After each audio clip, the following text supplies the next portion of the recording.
Hello, I'm Demetria Sanders and I'm the Director of Appraisals for the Jefferson Central Appraisal District. If you own a business in Jefferson County, you are required to render all of your business personal property for taxation. This video serves to explain the rendition process by discussing 4 basic topics. What is a rendition? What needs to be rendered? What are the important dates and deadlines? How do I complete the form? To obtain this form, go to www.jcad.org. Select Forms and then choose Business Personal Property Rendition. What is a rendition? A rendition is a form that gives the appraisal district information about the property that your business owns. This information will be used by us, in conjunction with information from similar businesses, to estimate your business's property value. Information that you provide in a rendition is confidential. It cannot be disclosed to third parties, except in extreme circumstances, such as by court order. What needs to be rendered? Jefferson County businesses are required by law to file a Business Personal Property Rendition form. Personal property used to produce income is taxable by law and must be rendered, or a 10% penalty will be assessed. This would include furniture and fixtures used in your business, as well as other items used to produce income such as equipment, machinery, computers, inventory, raw materials, finished goods, work in process, and vehicles. What are some important dates and deadlines? The first date that you should be familiar with is January 1st. This is the date on which all property is valued. This takes into account the fact that property, especially inventory that you own, may vary during the tax year. The official appraisal date is January 1st. Another important date is April 15th.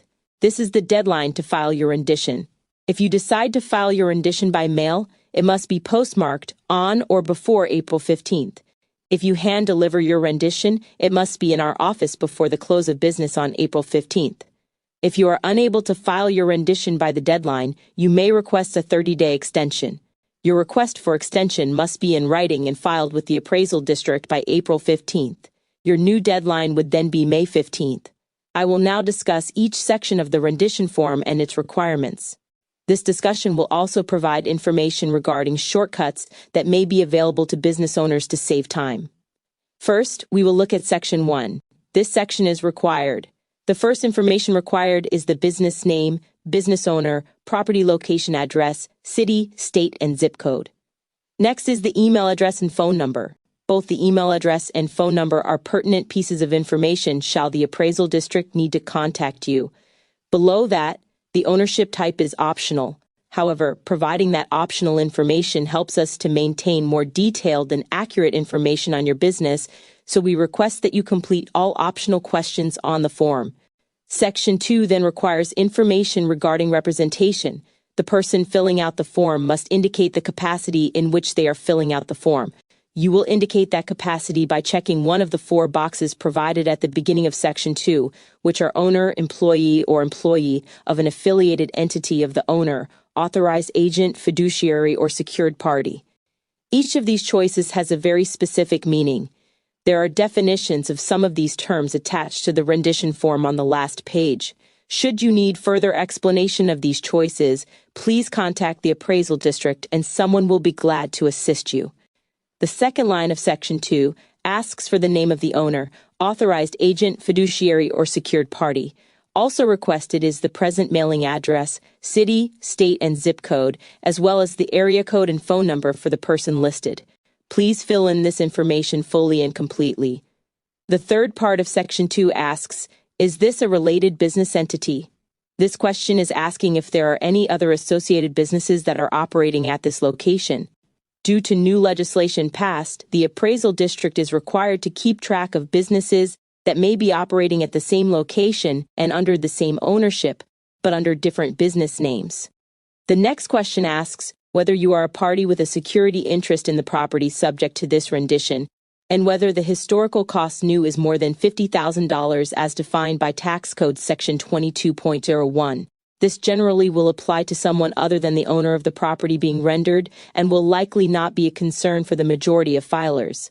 However, if you have questions as to whether it may apply to you, The definition of secured party may be found at Section 9.102 of the Texas Business and Commerce Code, and the definition of security interest is found at Section 1.201 of the Texas Business and Commerce Code.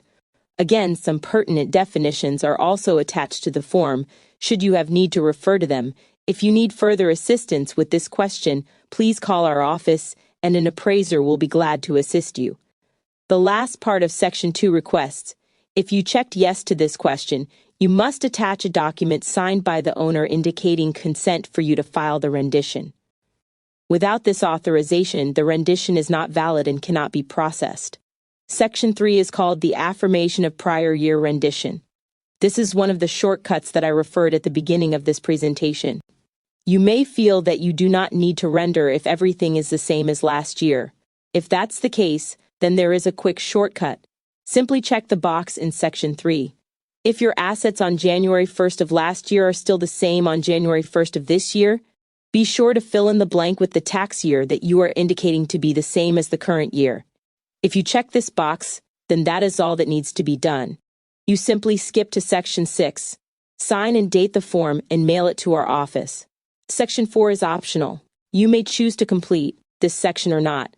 However, as previously stated, the more information that you provide to us about your business, the more complete and accurate our information will be regarding your business.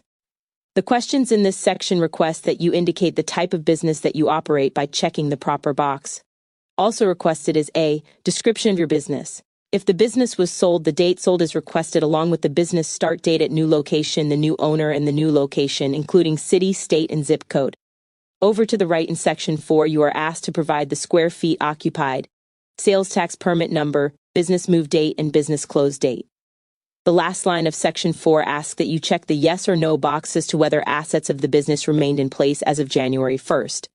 It then provides basically another shortcut by providing a box to check if your business owned no taxable assets in Jefferson County as of January 1st. If you check this box, then you would have nothing further to do except sign and date the form. Section 5 moves into questions regarding market value, which is the real substance of the rendition form. The first question under Section 5 provides two boxes. One is to check if the total value of all of your business personal property is under $20,000, and the other should be checked if the market value of that property is $20,000 or more. The instructions further provide that if you check the box for under $20,000, you need only to complete Schedule A, and if applicable, Schedule F. Therefore, if you have under $20,000 of property to render, then you may render it all on Schedule A. The following three boxes are very critical that you answer as new legislation and requirements regarding business personal property have been recently passed. The second question of Section 5 provides two boxes. One is to check if the total value of all of your business personal property is under $125,000, and the other should be checked if the market value of that property is $125,000 or more. If you check the box stating that the market value is $125,000 or less, it is pertinent that you check the final box in Section 5 that states by checking this box, I certify that the market value of the tangible personal property is $125,000 or less. If this box is checked, business owners will not be required to file an annual personal property rendition unless the market value later exceeds $125,000. As previously mentioned, new for 2026, recent legislation allows business owners a $125,000 personal property exemption. Prior to moving to Schedule A, there are three questions at the top of page 2 that are optional. These questions should be checked yes if any of the items listed apply to your business. The first one asks if you timely filed for a September 1 inventory date. The Texas Property Tax Code provides at Section 23.12F that the owner of an inventory may elect to have the inventory appraised at its market value as of September 1st of the year preceding the tax year to which the appraisal applies. An application must be filed with the chief appraiser to have the inventory appraised as of September 1st. If you timely applied, please check the yes box. The second question asks whether your inventory involves interstate foreign commerce issues. If you believe that your business is involved in either interstate commerce or foreign commerce, please check the Yes box. If you are uncertain, please contact the appraisal district and someone will be glad to assist you. The third optional question seeks to discover whether your inventory involves Freeport goods. If you believe that it does, please check the box marked Yes. If you are uncertain, the appraisal district will be glad to assist you. Schedule A, which is titled Personal Property Valued Less than $20,000. In the first column, you must provide a general property description by type, category. This could be furniture and fixtures, equipment and machinery, inventory, or any other general description of the property. In the second column, you must list the quantity of each type of property. Columns 3 and 4 provide a choice for you to provide us with either your good faith estimate of market value or the historical cost of the property when new in the year acquired. Your good faith estimate of market value will be what you believe the property to be worth as of January 1st. If you decide instead to provide the historical cost when new and year acquired, you may need to refer to your accounting records, invoices, receipts, or similar documents to find that information. The last column provides space for you to provide the owner name, address if you manage or control property as a fiduciary. You may wish to refer to the definition of fiduciary attached to the rendition at the last page. This applies only if you have been placed in a position of trust, such that you manage or control property for another. In Section 5, if you check the box marked $20,000 or more, you must complete Schedules B, C, D, E, or F, whichever are applicable. You should complete Schedule B if your business has any inventory, raw materials, and work in progress. The columns that must be completed for Schedule B are, from left to right, general property description by type, category, the address of the property, or where it is taxable, also referred to as situs, an estimate of quantity of each type, good faith estimate of market value or historical cost when new and year acquired. Once again, as with Schedule A, the last column is to be used for the property owner name and address, if you manage or control property as a fiduciary. If needed, you may attach additional sheets. Schedule C should be completed if your business has supplies on hand as of January 1st of the current tax year. Most businesses will have at least some supplies on hand at all times. This may include things as small as paper, pencils, and other items that generally get used up in the course of operating a business. All supplies should be listed by property type. If needed, additional sheets may be attached. The columns that need to be completed for Schedule C are the same as those required for Schedule B. Each column should be filled in completely.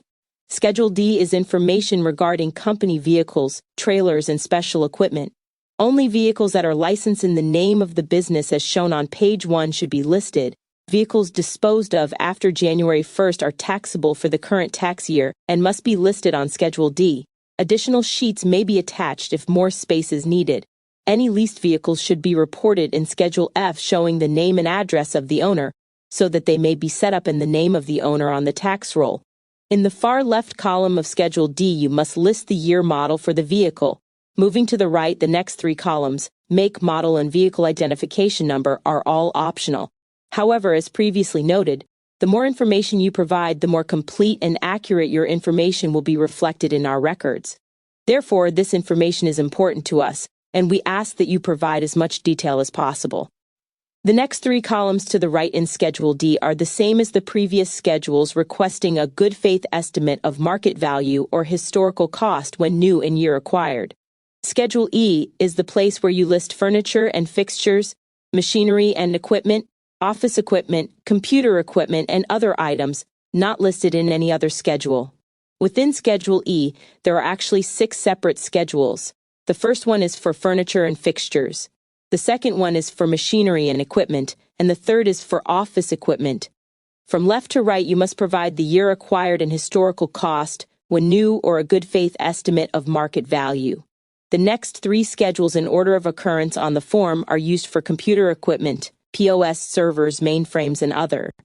The information required for each type of property is the same as listed above, year acquired and historical cost, when new or a good faith estimate of market value.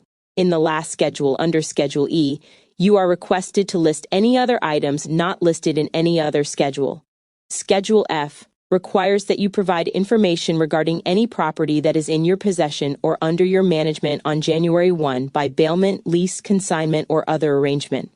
This is essentially a request for information that you may be using in your business but do not own. You must list the property owner's name, address, and a general description of the property. This property will not be taxed to you, but the requested information is necessary so that the property may be placed on the tax roll under the proper owner's name and taxed to them. The final step of the rendition is Section 6, located on the first page. This section requires that the form be signed and dated. When you sign the document, you are attesting that the information contained on it is true and correct to the best of your knowledge and belief. If you are a secured party, property owner, an employee of the property owner, or an employee of a property owner on behalf of an affiliated entity of the property owner, you should print, sign, and date on the first signature line provided on the bottom of the first page. Your signature does not need to be notarized. If you are not a secured party, property owner, an employee of the property owner, or an employee of a property owner on behalf of an affiliated entity of the property owner, then you must print, sign, and date on the second signature line near the bottom of page 1. In this case, your signature must be notarized. There is space for the notary's information at the bottom of page 1 below your signature. Remember, the deadline to file your rendition is April 15th. Please do your best to prepare the rendition form honestly and completely. Should you need assistance with anything that I've discussed, please contact us at 409-840-9944 or by email at info@jcad.org. We are ready to assist you with any questions that you may have regarding rendering your business personal property. Thank you for viewing this video and listening to this important information.